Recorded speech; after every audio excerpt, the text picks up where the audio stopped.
сәлеметсіздер ме көрермен, бүгін мен сіздерде Досымжан Таңатаровтың 25 жыл бойы жұбайын көпшіліктен неге жасырған жүргенін айтқым келеді.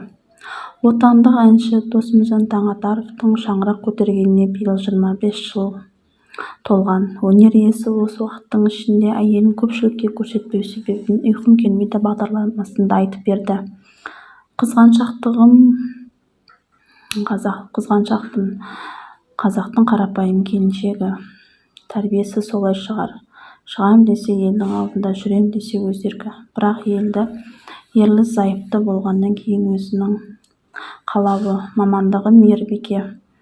Мамандығы бойынша жұмыс істеген. Балалар жасы қазір үйде.